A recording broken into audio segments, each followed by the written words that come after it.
Assalamualaikum warahmatullahi wabarakatuh. Hai, perkenalkan nama saya Amelia Anggraini dari Universitas Bengkulu, Pendidikan Matematika dengan NPM A1C01805. Kali ini saya akan membahas materi SMP yang berjudul Bangun Datar Segi 4 dan Segitiga.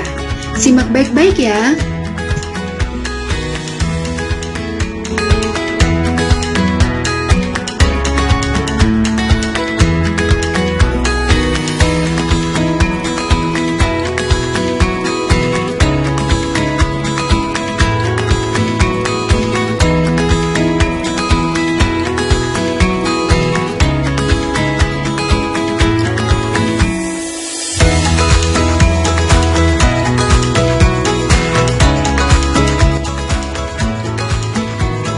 Sebelumnya, apakah kalian tahu apa sih bangun datar itu? Bangun datar yaitu bagian dari bidang datar yang dibatasi oleh garis-garis lurus atau lengkung. Sebelum masuk ke materinya, mari kita perhatikan ilustrasi berikut ini. Perhatikan benda-benda di bawah ini. Yang pertama ada papan tulis, yang kedua ada lukisan, dan yang terakhir ada layang-layang. Menurut kalian, berapa jumlah sisi pada ketiga gambar di atas? Ya benar, benda-benda sebelumnya termasuk bangun datar segi 4, karena jumlah sisinya ada 4 buah. Jadi, dapat kita simpulkan bahwa segi 4 adalah bangun datar yang memiliki jumlah sisi 4 buah.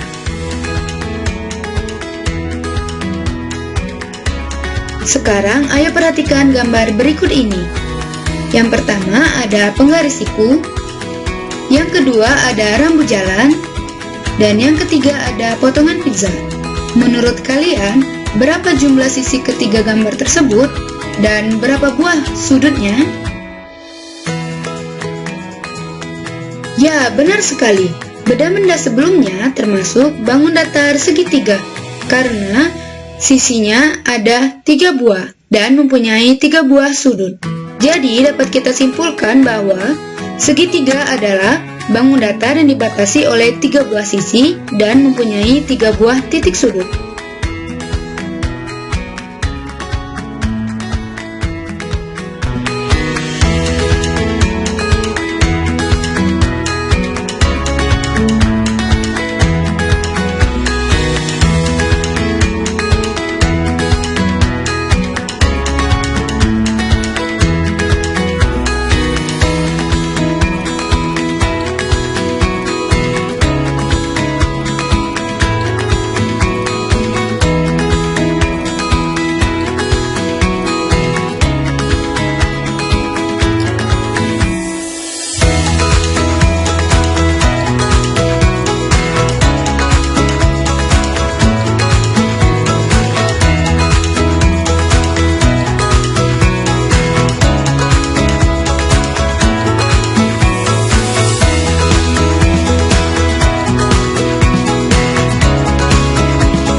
Selanjutnya kita akan membahas jenis-jenis bangun datar.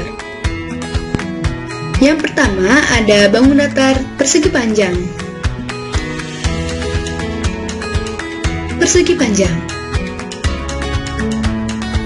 Persegi panjang adalah bangun datar segi empat yang memiliki dua pasang sisi sejajar dan memiliki 4 sudut siku-siku. Sifat-sifat persegi panjang. Yang pertama, persegi panjang mempunyai 4 sisi dan 4 titik sudut. Yang kedua, persegi panjang mempunyai dua pasang sisi yang sejajar dan berhadapan sama panjang. Persegi panjang juga mempunyai 4 buah sudut yang besarnya adalah 90 derajat. Yang keempat, persegi panjang mempunyai dua diagonal yang sama panjang. Yang kelima, persegi panjang mempunyai dua buah simetri lipat. Dan yang terakhir, persegi panjang mempunyai simetri putar dengan tingkat 2.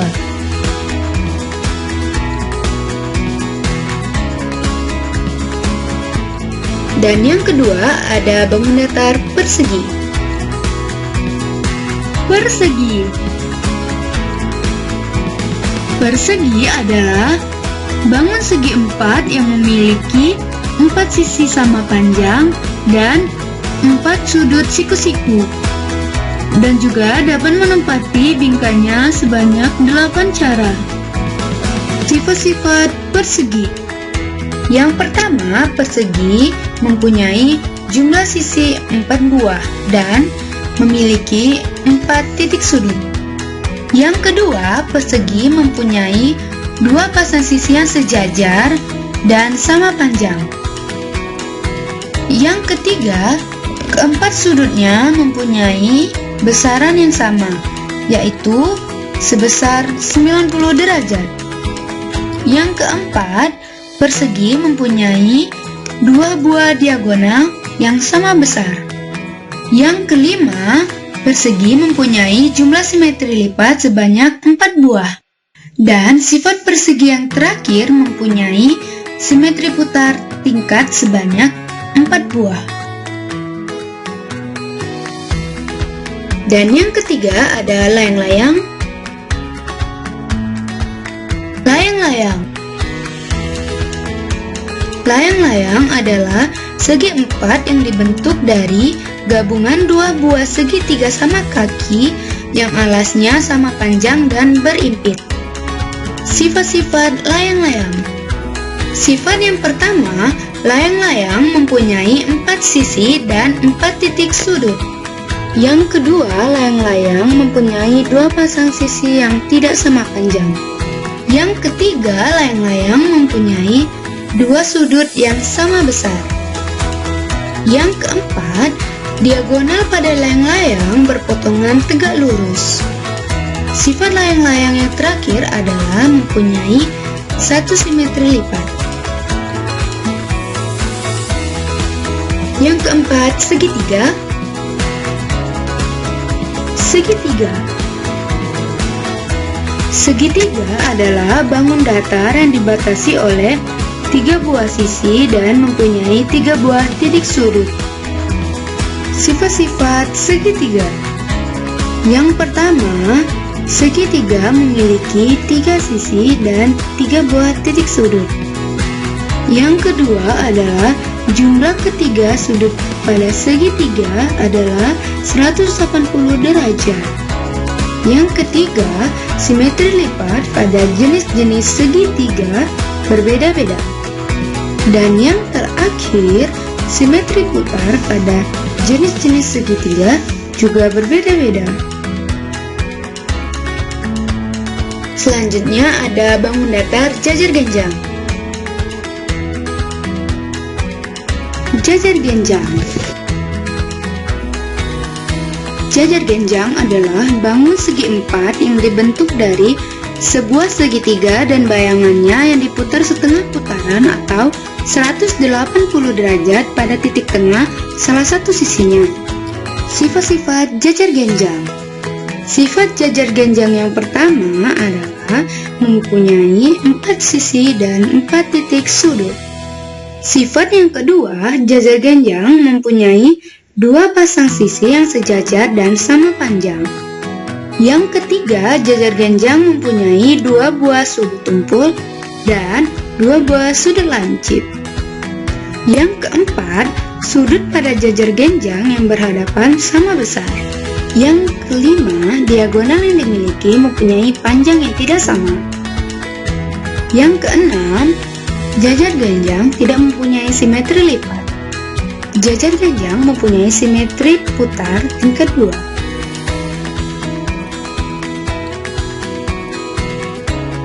Lalu ada trapesium.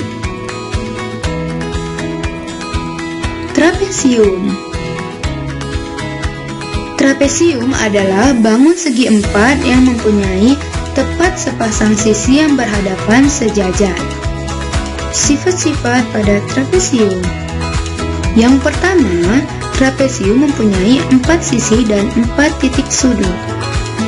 Yang kedua, trapesium mempunyai sepasang sisi yang sejajar. Yang ketiga, simetri lipat pada trapesium berbeda-beda. Dan yang terakhir, trapesium mempunyai 1 simetri putar. Lalu ada belah ketupat. Belah ketupat adalah bangun segi 4 yang dibentuk dari gabungan segitiga sama kaki dan bayangannya setelah dicerminkan terhadap alasnya. Sifat-sifat belah ketupat. Yang pertama, belah ketupat mempunyai 4 buah sisi dan 4 buah titik sudut. Yang kedua, keempat sisi belah ketupat mempunyai panjang yang sama. Yang ketiga, 2 pasang sudut pada belah ketupat saling berhadapan sama besar. Yang keempat, diagonal pada belah ketupat berpotongan tegak lurus. Yang kelima, belah ketupat mempunyai 2 buah simetri lipat. Yang terakhir, belah ketupat mempunyai 2 buah simetri putar.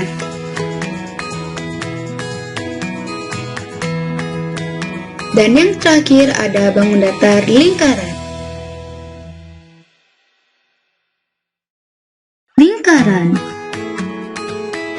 Lingkaran adalah kumpulan titik-titik yang membentuk lengkungan tertutup, di mana titik-titik pada lengkungan tersebut berjarak sama terhadap suatu titik tertentu.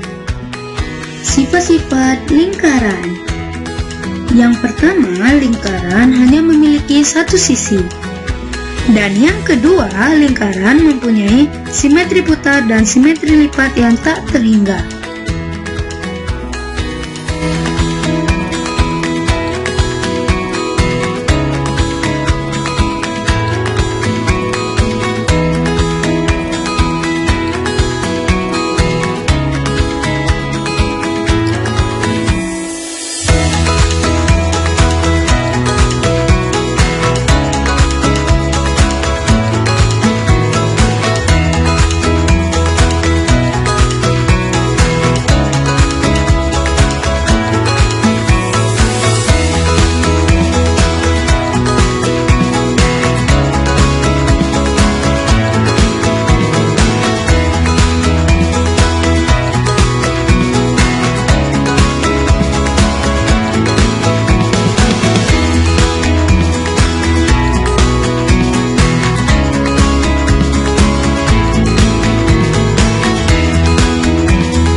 Sekarang kita akan membahas keliling dan luas segi 4 dan segitiga, di mana keliling adalah jumlah garis yang membatasi suatu bidang, sedangkan luas adalah area yang berada di dalam bangun datar dan dibatasi oleh sisi-sisi bangun itu sendiri. Yang pertama, kita akan membahas keliling persegi panjang. Perhatikan ilustrasi berikut ini. Pada gambar terdapat persegi panjang, lalu diberikan petakan-petakan kecil di bawah persegi panjang tersebut, di mana garis DC dan garis AB merupakan panjang dari persegi panjang tersebut. Sedangkan garis AD dengan garis BC adalah lebar dari persegi panjang tersebut. Di mana kita tahu untuk mencari keliling persegi panjang dapat dilakukan dengan cara menjumlahkan ukuran sisi yang membatasi bangun persegi panjang tersebut. Lalu, kita dapat menghitung berapa panjang dan lebar pada persegi panjang yang sudah dipetak-petakan tersebut, di mana panjangnya adalah 6 satuan dan lebarnya adalah 4 satuan. Jadi, pada bangun tersebut kelilingnya adalah AD ditambah BC ditambah CD ditambah DA sama dengan 6 satuan ditambah 4 satuan ditambah 6 satuan ditambah 4 satuan sama dengan 20 satuan. Jadi, keliling persegi panjang adalah 2 dikali ukuran panjang ditambah ukuran lebar, atau dapat disingkat 2 dikali P ditambah L.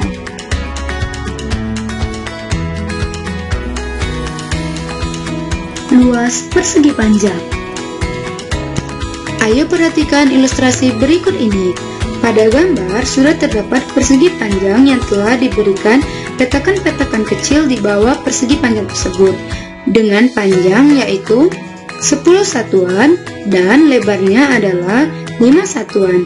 Maka didapatkan bahwa luas persegi panjang dapat dicari dengan mengalihkan panjang dengan lebarnya, atau sebaliknya dapat kita simbolkan dengan L sama dengan P kali L, atau luas sama dengan panjang dikali lebar.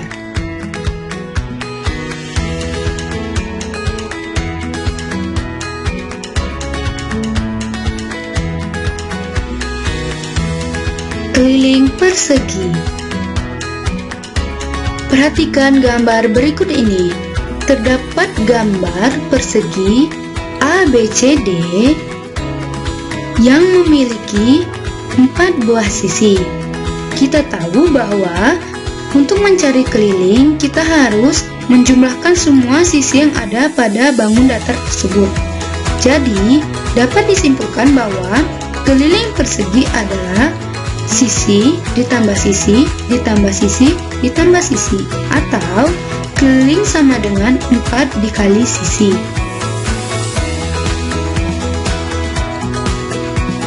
Luas persegi. Ayo perhatikan gambar berikut ini. Terdapat persegi ABCD dengan 4 sisi, di mana persegi memiliki bentuk yang sama seperti persegi panjang. Tetapi pada persegi panjang disebut panjang dan lebar, sedangkan pada persegi disebut sisi.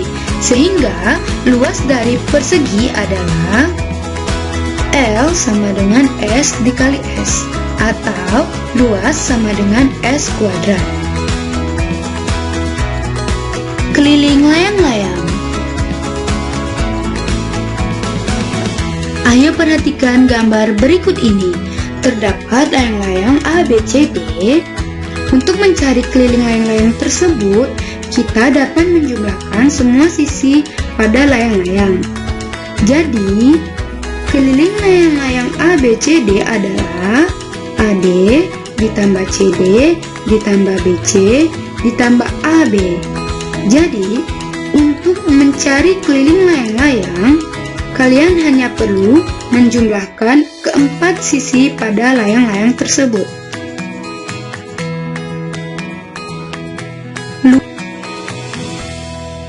Luas layang-layang. Perhatikan ilustrasi berikut ini. Pada gambar, terdapat layang-layang yang telah diberikan petakan-petakan kecil di bawahnya, sehingga petakan-petakan kecil tersebut membentuk suatu persegi panjang, dengan panjang 5 satuan dan lebar 4 satuan.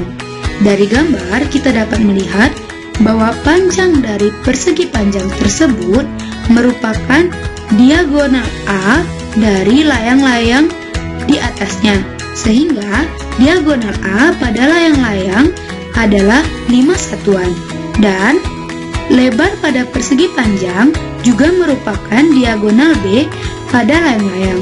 Maka diagonal B pada layang-layang adalah 4 satuan.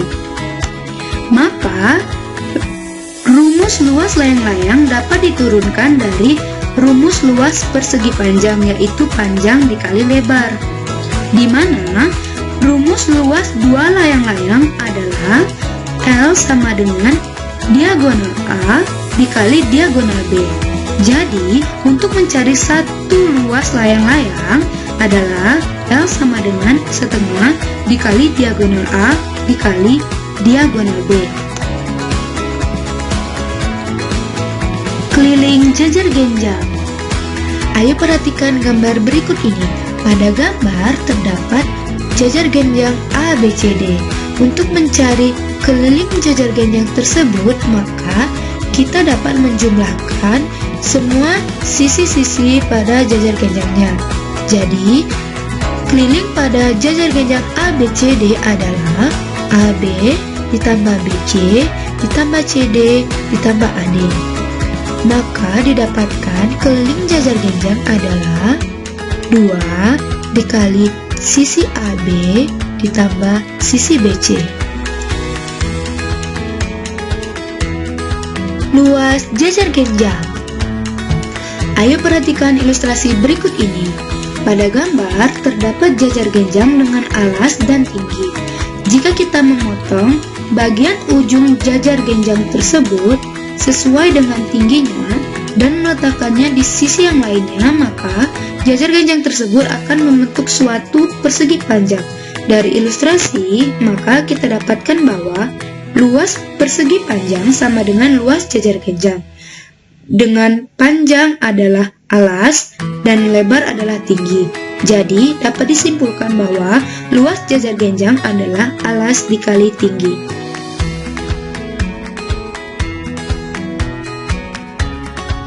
Keliling segitiga. Ayo perhatikan gambar berikut ini. Pada gambar terdapat segitiga ABCD. Untuk mencari kelilingnya, maka kita dapat menjumlahkan ketiga sisinya, sehingga keliling segitiga ABCD adalah AB ditambah BC ditambah AC. Sehingga dapat disimpulkan, jika ingin mencari keliling segitiga, kita hanya perlu menjumlahkan ketiga sisinya. Luas segitiga. Ayo perhatikan ilustrasi berikut ini. Pada gambar terdapat segitiga dengan alas dan tinggi.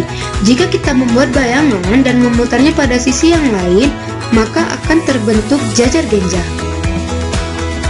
Dari ilustrasi, maka dapat disimpulkan bahwa luas dari segitiga sama dengan setengah luas dari jajar genjang. Sehingga luas dari segitiga adalah setengah dikali alas dikali tinggi. Keliling trapesium. Ayo perhatikan gambar berikut ini. Terdapat trapesium ABCD. Untuk menemukan keliling trapesium tersebut, kita dapat menjumlahkan semua sisi-sisinya. Jadi, keliling trapesium ABCD adalah AB ditambah BC ditambah CD ditambah AD. Maka, dapat kita simpulkan bahwa untuk mencari keliling trapesium, kita hanya perlu menjumlahkan keempat sisi-sisinya. luas trapesium. Perhatikan ilustrasi berikut ini. Pada gambar pertama, terdapat trapesium yang telah dibuat petakan-petakan kecil di bawahnya, dengan sisi A 2 satuan, sisi B 5 satuan, dan tinggi trapesium 2 satuan. Jika kita membuat bayangan pada trapesium, lalu memutarnya ke sisi yang berlawanan, seperti pada gambar kedua, dengan tinggi trapesium 2 satuan, dan alas trapesium, yaitu sisi B ditambah dengan sisi A, yaitu 7 satuan. Dari ilustrasi, dapat kita lihat bahwa luas 2 trapesium sama dengan luas 1 jajar genjang, di mana luas 2 trapesium adalah jumlah sisi sejajar dikali tinggi. Jadi, luas 1 trapesium adalah jumlah sisi sejajar dikali setengah dikali tinggi, atau luas trapesium adalah setengah dikali tinggi dikali jumlah sisi sejajar. Keliling belah ketupat. Sekarang perhatikan gambar berikut. Terdapat belah ketupat A, B, C, D. Untuk mencari keliling belah ketupat tersebut, kita dapat menjumlahkan keempat sisinya. Jadi, keliling belah ketupat A, B, C, D adalah AB ditambah BC ditambah CD ditambah AD. Jadi, keliling belah ketupat adalah 4 dikali sisi.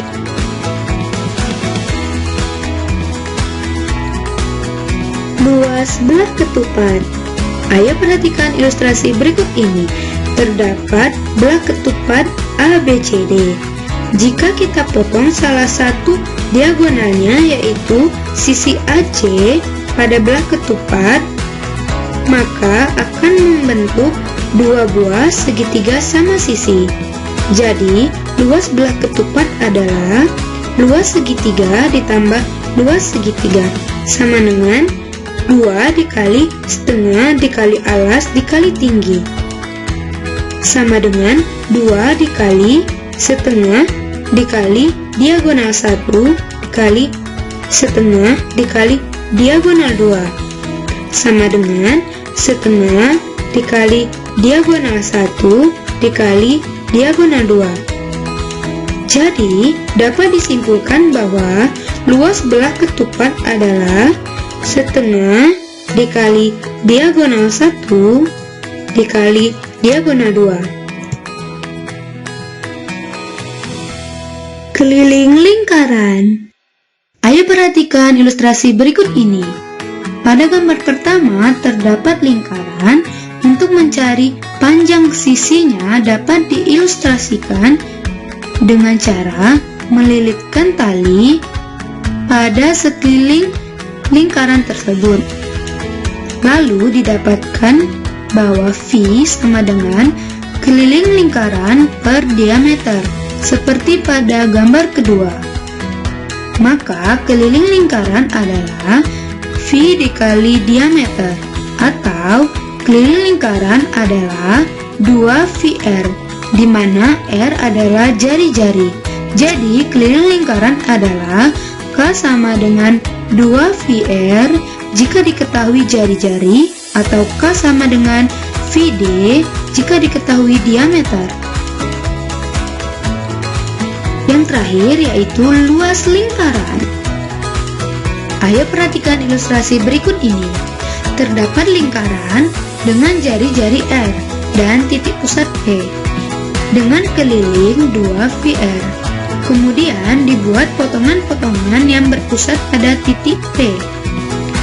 Lalu potongan-potongan tersebut disusun ulang sehingga membentuk bangun segi 4. Maka dapat disimpulkan luas lingkaran sama dengan luas segi 4, di mana luas segi 4 adalah panjang dikali lebar. Maka luas lingkaran sama dengan VR dikali R. Maka luas lingkaran adalah VR kuadrat. Jadi luas lingkaran adalah VR kuadrat atau 1/4 VD kuadrat.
Pada materi yang terakhir, kita akan membahas menaksir luas bangun datar yang tak beraturan.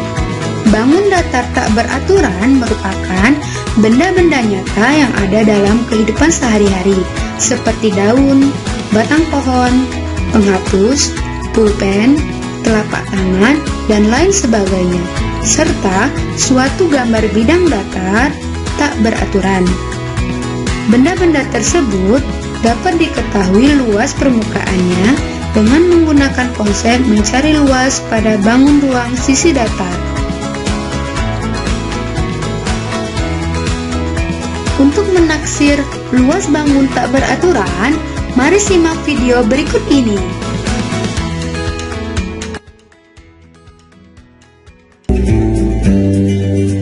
Menaksir luas bangun datar tidak beraturan.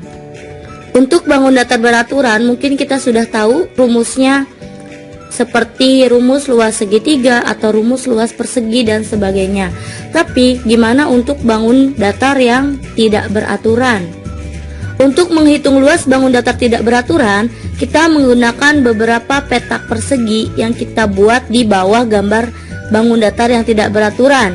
Ada beberapa aturan untuk menghitung bangun datar tersebut. Yang pertama, petak yang utuh dihitung satu petak satuan. Kalau kita lihat dari gambar, di sini ada 1, 2, 3, 4, 5. Ada 5 petak satuan yang utuh. Yang kedua, petak yang lebih dari setengah petak satuan dihitung satu petak satuan. Jika kita lihat dari gambar, petak yang lebih dari setengah petak satuan itu ada 1, 2, 3, 4, 5. Aturan yang ketiga, petak yang kurang dari setengah petak satuan tidak dihitung. Artinya, untuk menghitung luas bangun datar tidak beraturan, kalian cukup memperhatikan poin A dan poin B. Karena di sini ada 10 petak satuan yang memenuhi kriteria A dan B, maka dapat kita simpulkan taksiran luas gambar tersebut adalah 10 petak satuan. Agar lebih jelas, mari perhatikan contoh berikut ini. Carilah luas bangun datar tak beraturan tersebut. Penyelesaiannya yang pertama, salin dan gambar bangun tersebut pada kertas berpetak dengan memberikan garis pada bagian tepinya, seperti pada gambar. Hitunglah petak yang menutupi bangun tersebut, kemudian berilah tanda, seperti pada gambar. Maka, luas bangun tak beraturan tersebut adalah 13 satuan.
Terima kasih telah menonton.